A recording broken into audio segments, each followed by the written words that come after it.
Good morning student. अब हमारा सिर्फ एक लास्ट टेस्ट बचा है, टेस्ट नंबर 4। 3 टेस्ट हमारे हो चुके हैं।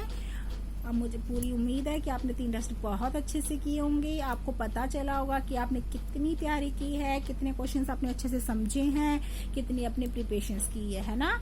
सो अब आपने बेटा जिसके अगर कोई मार्क्स कटे भी हैं तो भी आपने अब बहुत अच्छे से अपनी तैयारी करनी है। जब आपके नेक्स्ट टेस्ट होंगे आपने उसमें बाय बाय मार्क्स लेने हैं अपने, ठीक है। अब आपका जो 4 टेस्ट है बेटा, उसके अंदर आपकी एक्सरसाइज आनी है 3.5, 3.6 एंड 3.7। ओके, तो उसी के बेस पे ही हमारे जो क्वेश्चंस बनेंगे। और इस वाले के अंदर जैसे हमने 3.4 किया ना बेटा फैक्टर बनाना, तो इसमें तीनों के तीनों एक्सरसाइज में ना आपको वही फैक्टर बनाने हैं। जैसे एलसीएम निकाल दिया, एफसीएफ निकाल दिया है ना, और फैक्टर बताने हैं। बाकी कुछ इसमें डिफिकल्ट है नहीं, आप बहुत अच्छे से कर लोगे, क्योंकि ये वाले क्वेश्चंस तो बहुत 5th क्लास में भी करवाए जाते हैं, तो इसमें कोई डिफिकल्टी है नहीं। इसमें सबसे इम्पोर्टेंट क्या है कि आपको टेबल आनी चाहिए बस, है ना। तो देखो बेटा इसमें ना इस टाइप से क्वेश्चंस आए, जैसे कुछ एक्सरसाइज में जैसे आपको बोल दिया जाएगा here are 2 different factor tree 60 write the missing number. कहते हैं कि हमने 60 के फैक्टर बनाने हैं और आपको हमने एक ट्री दिया हुआ है, 2 अलग अलग तरह से बना रखा है। तो वो हमने उन दोनों के है ना अलग अलग तरह के, जहाँ पे उन्होंने मिसिंग नंबर बोला हुआ है, जहाँ पे भी क्वेश्चन मार्क लगाना है, हमने वो उसको काटना है।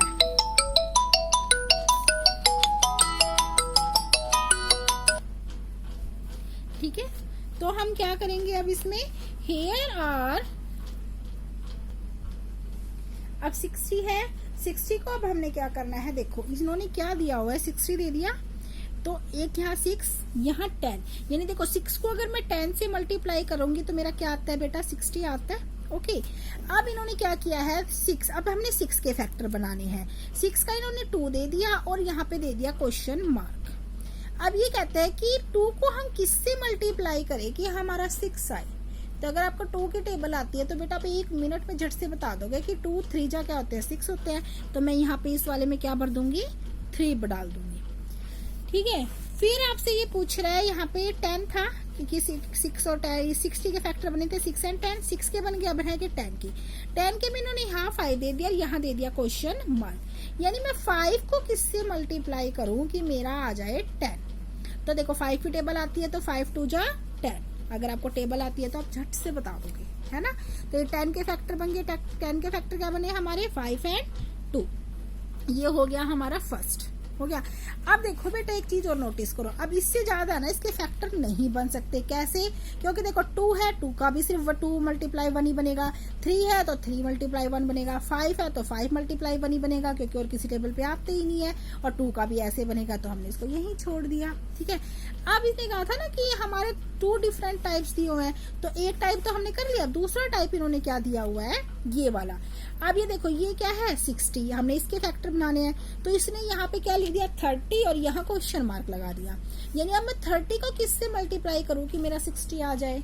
तो देखो 32 जा कितने होते हैं, 60 होते हैं। अब देखो 30 बन जाए 30 को 2 से करके देख लेना, 0, 3 2 जा 6, 60 आया ना। तो मैं यहाँ फिल इन दी ब्लैंक, जो यहाँ पे मैं क्या डाल दूंगी, 2 डाल दूंगी। ठीक है, अब ये 30, अब इस 30 के, अब 2 का तो कोई फैक्टर बन ही सकते, 2 into 1 ही हो सकता है ना। अब इस 30 के फैक्टर, 30 का फैक्टर इन्होंने यहाँ पे 10 दे दिया, यहाँ क्वेश्चन मार्क दे दिया। यानी अब मैं 10 को किससे मल्टीप्लाई करूँ कि मेरा 30 आए। तो देखो 10 3 जा 30 होते बेटा, होते हैं ना, मैंने यहाँ 3 डाल दिया, हो गया। अब इसका भी, अब बचा हमारे पास 10। अब देखो 3 का कोई फैक्टर नहीं होता, 3 into 1 ही होता है। ठीक है, अब बचा 10। अब 10 को देखो यहाँ पे इन दोनों को ही छोड़ दिया इन्होंने, दोनों में ही कर दिया फिल इन दी ब्लैंक, है ना, क्वेश्चन मार्क लगा दिया। अब वो आपकी मर्जी है, अब आप इसका कोई भी फैक्टर बना सकते हो। अब देखो 10 किस पे आता है, 2 5 जा 10 होते हैं, है ना, और 5 2 जा 10 होते हैं। तो वो आपकी मर्जी है बेटा, चाहे आप यहाँ पे 5 लिख लो, 5 और यहाँ पे 2 लिख लो, तो क्योंकि 5 2 जा भी 10 होते हैं, चाहे यहाँ 2 लिख लो और चाहे यहाँ पे 5 लिख लो, बात तो बराबर है। ये इसके फैक्टर हो गए। आया समझ में कि हमने फैक्टरी वाले ट्री जो मेथड होता है, ये ट्री बन गया ना जैसे हमारा, तो ये ट्री मेथड क्या होता है, ये हमारा ऐसे ही फैक्टर है। मल्टीप्लाई अगर हमें आती है तो हम फैक्टर बहुत इजी से कर पाएंगे। ठीक है, फिर जैसे आपके इस टाइप से क्वेश्चंस आएंगे, the product of 3 conjugative number. Conjugative number बेटा मैंने पहले भी बताया था, कंजुकेटिव का मतलब होता है लगातार, यानी बीच में कोई भी हम बीच में नंबर नहीं छोड़ सकते कंसेक्यूटिव, यानी लगातार। जैसे 1 2 3 ले लिया तो 1 2 3 4 5 6 7 8 9, बीच में हम ऐसा नहीं है कि 2 ले लिया फिर 5 ले लिया फिर 8 ले लिया, ठीक है। कि the product of 3 consecutive number is always divisible by 6। कहते हैं कि अगर मैं 3 नंबरों को कंसेक्यूटिव नंबर्स को अगर मैं मल्टीप्लाई करता हूं तो क्या वो डिविजिबल बाय 6 होगा। डिविजिबिलिटी टेस्ट आपने किए हैं ना। Verify the statement with the help of some example. तो कहता है इस स्टेटमेंट को आप कुछ एग्जाम्पल से बताओ। तो बेटा अगर आपने डिविजिबिलिटी टेस्ट बहुत अच्छे से समझे होंगे तो आपको पता होगा कि डिविजिबिलिटी 6 के अंदर क्या होता था कि वो 2 और जो 3 के टेबल से डिविजिबल होगा तो वो ऑटोमेटिकली वो अपने आप ही डिविजिबल बाय 6 होगा, यानी वो 6 की टेबल से अपने आप ही वेरीफाई करेगा। सिर्फ वो 2 और 3 से होना चाहिए तो 6 से वो अपने आप हो जाएगा, ठीक है। तो एग्जाम्पल लेते हैं हम कुछ।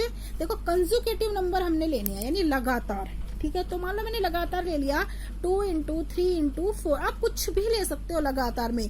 14 15 16 ले लिया, 25 26 23 ले लिया, कुछ भी लो तो पर लगातार लेने हैं। मैंने ले लिया 2 3 और 4, ठीक है। अब देखो 2 3 जा 6 6 4 जा 24। अब देखो जो 24 है ये 2 की टेबल पे भी आता है, ये 3 की भी आता है, तो ये ऑटोमेटिकली 6 की टेबल से डिविजिबल होगा ही होगा। और देखो 24 6 की टेबल में आता है ना, ठीक है।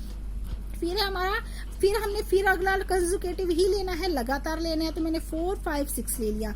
जब मैंने इन तीनों को मल्टीप्लाई किया तो मेरा आया 120। अब देखो ये 2 की टेबल से भी डिवाइड है, ये 3 की टेबल से भी है और ये अब 6 की टेबल से भी है कि नहीं है। देखो 6 2 12 और 0 है ना, आया समझ में, 20 आया। तो देखो तीनों से डिविजिबल है। एग्जाम्पल से हमने ये प्रूव कर दिया कि ये दोनों अगर 2 और 3 से डिविजिबल है तो ये 6 से डिविजिबल होगा ही होगा, ठीक है। फिर आपको जैसे बेटा कुछ क्वेश्चन इस तरह से होंगे कि आपको एचसीएफ निकालने हैं। एचसीएफ की फुल फॉर्म मैंने आपको पहले भी बताई है, हाईएस्ट कॉमन फैक्टर, यानी जो भी हम एलसीएफ निकालेंगे उनके अंदर जो भी सबसे बड़ा होगा नम फैक्टर वही हमने इसमें बताना है, ठीक है। तो देखो मैंने आपको दे दिया जैसे 18 और 48 एचसीएफ हम निकालते हैं बेटा ऐसे अलग अलग से। जैसे मैंने यहाँ पे 18 लिख लेती हूँ, यहाँ पे मैं लिख लेती हूँ 48।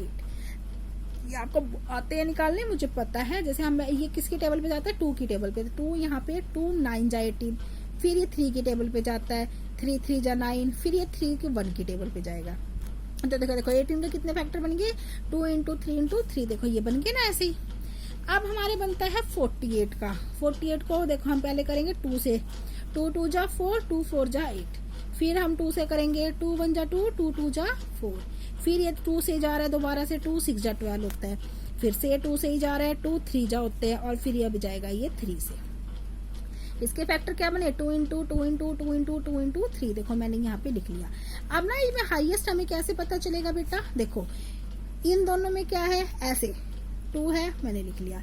इन दोनों में कुछ है कॉमन, नहीं। इन दोनों में कुछ है कॉमन, नहीं। इन दोनों में यहाँ पे भी कुछ नहीं है और यहाँ पे भी कुछ नहीं है। तो देखो ये क्या है बेटा, यहाँ पे तो 2 था, ये इन सबका कॉमन मैंने 2 ले लिया। और देखो इन दोनों में 2 हमारा आ चुका है, इन दोनों में क्या है 3 है, तो मैंने यहाँ 3 ले लिया। 2 3 जा कितने हो गए हमारे 6, यानी हाईएस्ट इनका फैक्टर कौन सा हो गया 6। यानी 6 की टेबल पे देखो ये भी आता है और ये भी आता है ना। तो हाईएस्ट कॉमन फैक्टर हमारा क्या हो गया 6 हो गया। आया समझ में। अब जैसे आपको कुछ इस तरह से दे दिया जाएगा सिर्फ 27 और 63 का। चलो मैं 27 का करती हूँ और यहाँ पे करती हूँ 63 का। 27 है, देखो ये 3 की टेबल पे जाता है, 2 की टेबल पे तो जाता नहीं। 3 9 जा, फिर 3 पे 3 3 जा, और फिर ये 1 पे। देखो यही बने इसके 3 × 3 × 3। फिर अब ये 3 पे जाएगा, 3 2 जा 6, 3 1 जा, फिर 3 पे जाएगा, 3 7 जा, फिर ये जाएगा 7 पे। देखो इसके यही बने 3 × 3 × 7। अब देखो बेटा इसके अंदर क्या कॉमन आ गया 3, इसके अंदर क्या कॉमन आ गया 3, और इसके अंदर देखो कोई दोनों में कुछ भी कॉमन नहीं है। तो 3 × 3 कितने हो गए 9। तो हाईएस्ट कॉमन फैक्टर इसका क्या हो गया बेटा 9। अब ये देखो ये दोनों ही 9 की टेबल पे आते हैं ना, इसका मतलब हमारा क्वेश्चन सही है। क्लियर है, आपको पता चल गया ना एचसीएफ हमने कैसे निकालने हैं, ठीक है। अब आपको जैसे ये बोल दिया जाए HCF of 2 consecutive number two conjugative number, मान लो कोई भी दो नंबर हम लगातार ले लेंगे तो उसका एलसीएफ क्या लेके लेगा। अब बेटा लगातार नंबर हम कुछ भी ले सकते हैं, तो हो सकता है जैसे इसमें 9 आया था, ऊपर वाले में हमारा 6 आया था, है ना।